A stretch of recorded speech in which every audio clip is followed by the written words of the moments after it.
Good evening. Today we're going to be talking about life stress. For this assignment, we took a stress assessment to try to determine the amount of stress that we had over the last year, big stressful events. So after taking the stress assessment, I was surprised to find out that I dealt with a moderate amount of stress. My score was 335, which falls right in between that 250 and 500 range. And it was kind of surprising because I usually consider myself fairly stress-free.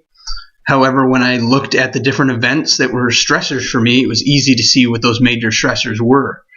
The major stressors for me over the last year were problems with my former employer that led to me resigning and accepting a job with a different company.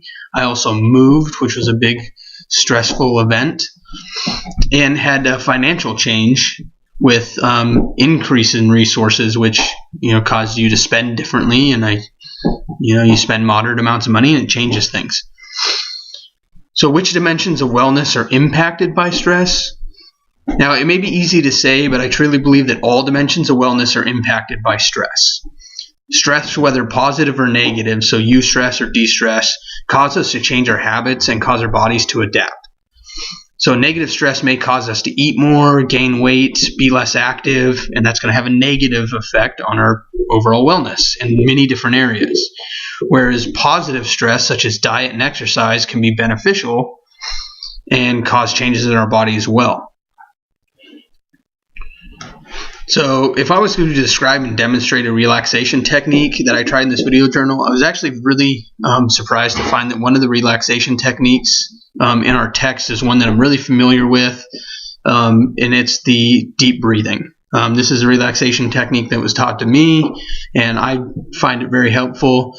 So this involves taking 5 to 10 deep breaths, and what you do is you're going to breathe in through your mouth, allow your diaphragm and your abdomen to expand fully, and then breathe out through your mouth.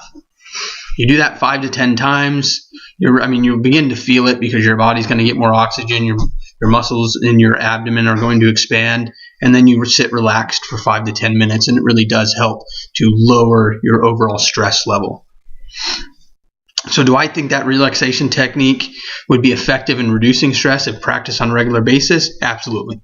I know from experience that this technique is very effective in reducing stress, whether it be when you're in a stressful situation, you step aside, you allow yourself to take some deep breaths, get relaxed, it kind of clears your head and gives you the ability to refocus on the problem without all that stress being involved.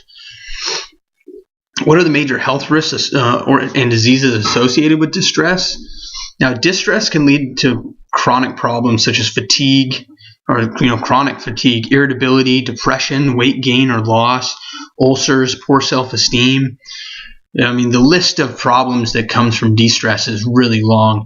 But more importantly, I think the effects of these conditions can lead to serious chronic issues that you have to deal with. So it's important, to try to manage that de-stress so you don't deal with these chronic issues.